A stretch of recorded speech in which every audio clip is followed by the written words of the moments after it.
Dust rolled low across the empty Wyoming road as Caleb Mercer reined his horse beside the only open store in Dry Creek. The town had shrunk over the years, 2 saloons closed, the rail stop abandoned, the church door hanging crooked in wind that never seemed to rest. Caleb preferred it that way. Silence suited him. Silence didn't ask questions. He dismounted slowly, boots pressing into the red dirt. And that was when he saw her. She sat on the far edge of the wooden porch, back against a post, thin shoulders wrapped in a coat too light for the season. Her dark hair hung loose and tangled, half hiding her face. She couldn't have been more than 19, maybe younger. Her hands were folded tight in her lap, as if holding herself together. Most folks in Dry Creek stared at strangers. No one stared at her. They avoided looking altogether. Caleb stepped onto the porch. The boards creaked under his weight. "You waiting for someone?" he asked quietly. Her eyes lifted slowly. Dark, watchful, not scared exactly, just measuring. "No," she answered. Her English was careful but steady. He nodded once. Silence hung between them.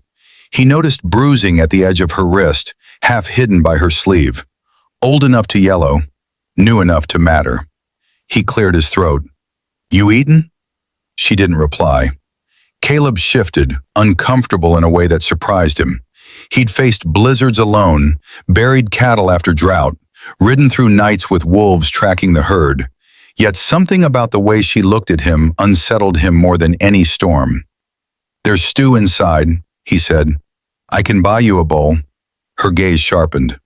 "Why?" "Because you look like you need one." Wind pushed dust between them. A wagon rattled past without slowing. He hesitated, then added softly, "Can I buy you?" The words left his mouth wrong. He meant food, warmth, help, but the phrasing lingered in the air heavier than intended.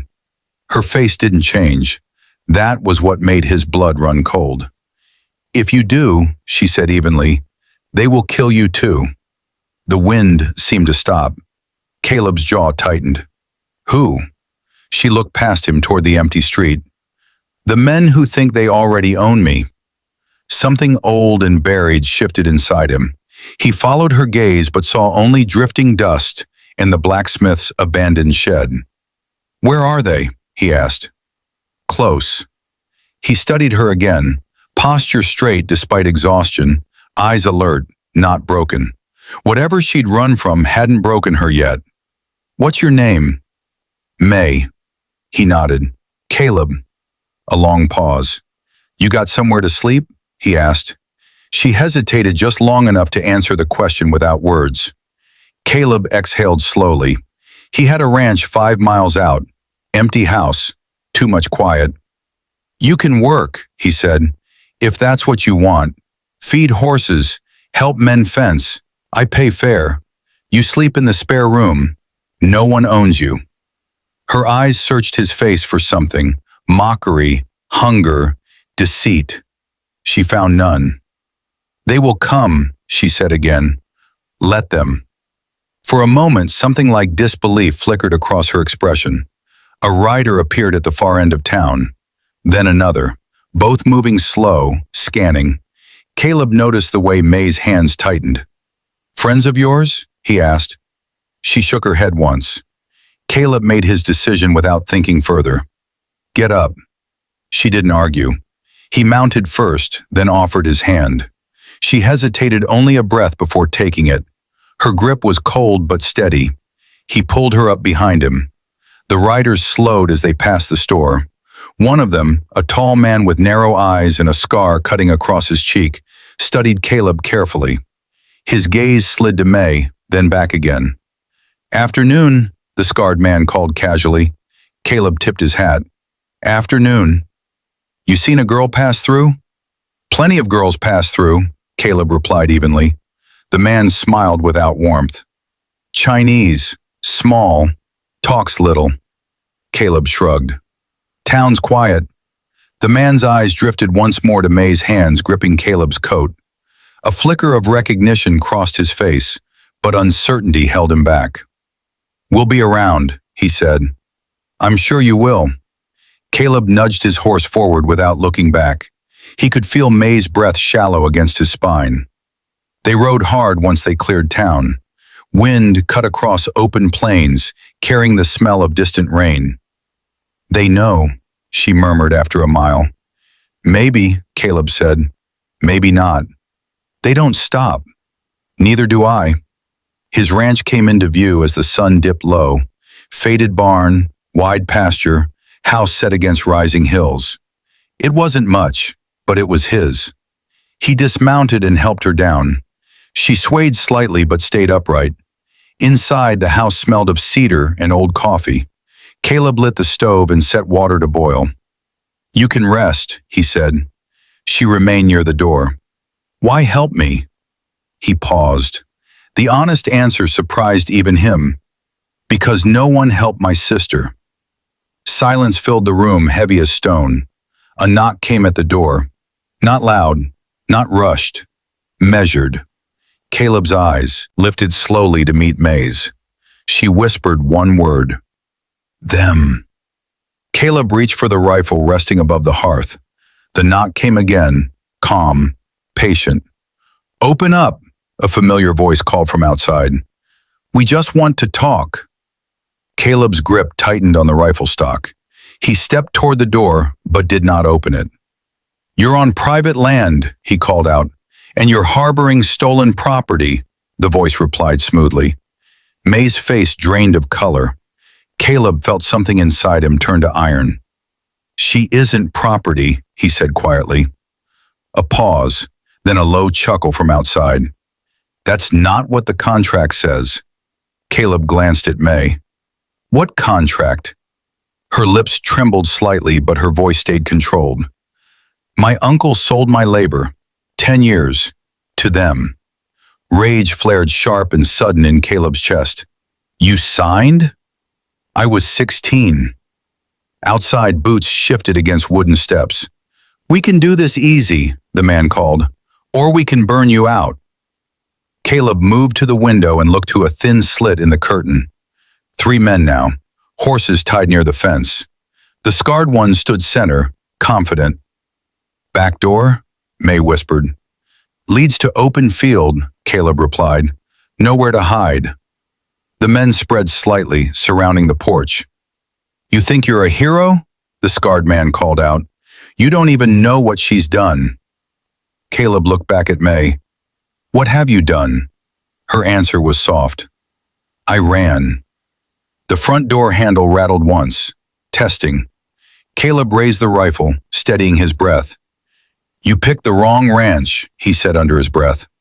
Outside, the scarred man's voice hardened. Last chance, rancher.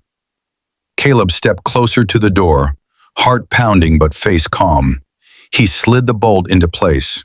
The first gunshot shattered the window beside him. Glass exploded inward. May flinched but did not scream. Caleb fired back through the broken pane without hesitation. A horse screamed outside. One of the men cursed.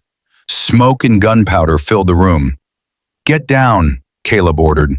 She dropped beside the stove as another bullet tore through the wall. Caleb moved low, repositioning. He knew this land better than any of them. He just had to outlast them.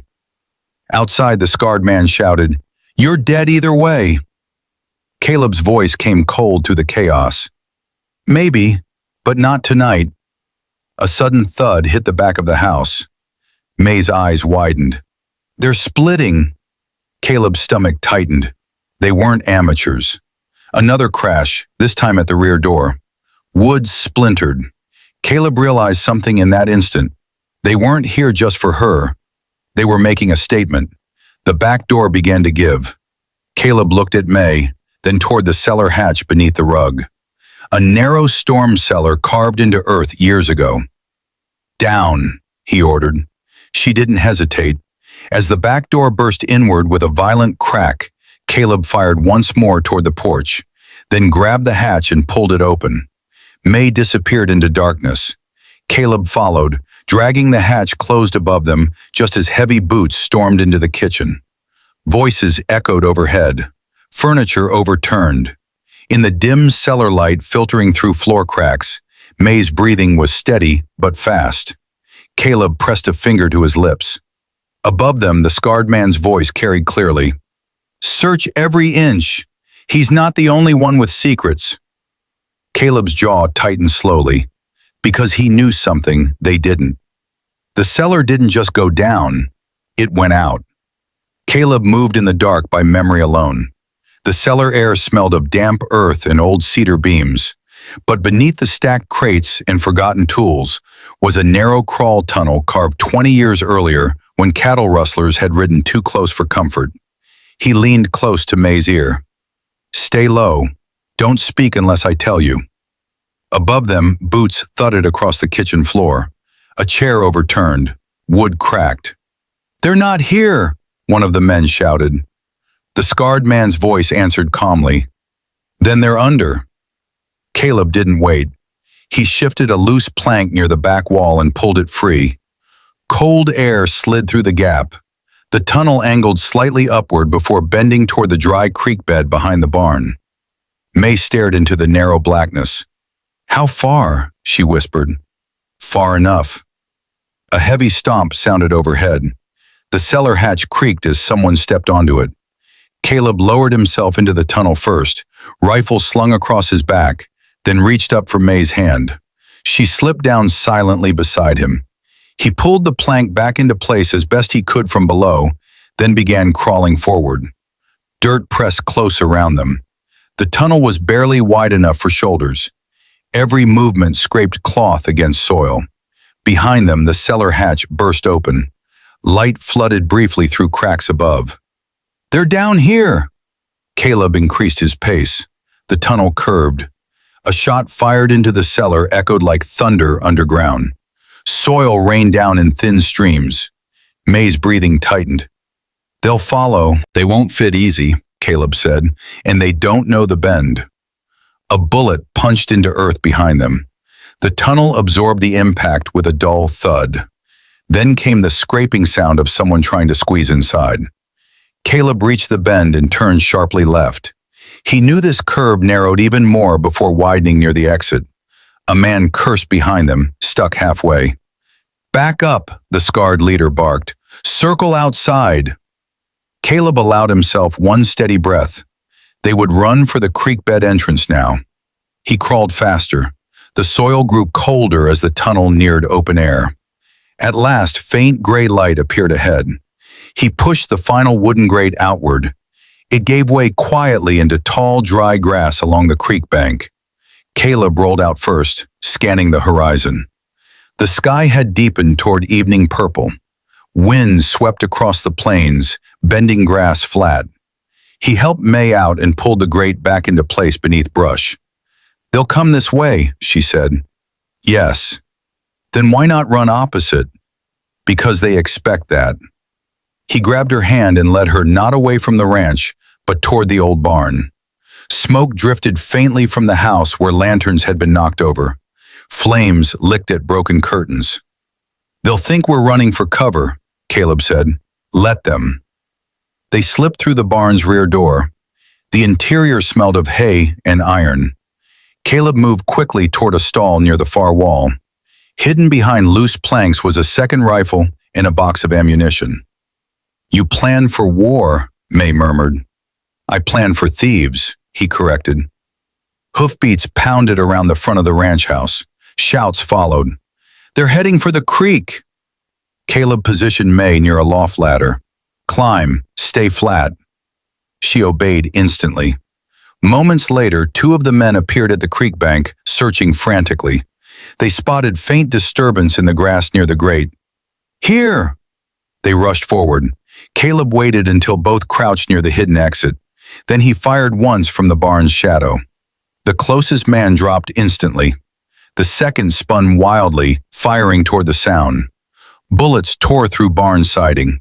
The scarred leader emerged from the side of the house, fury carved deep across his face.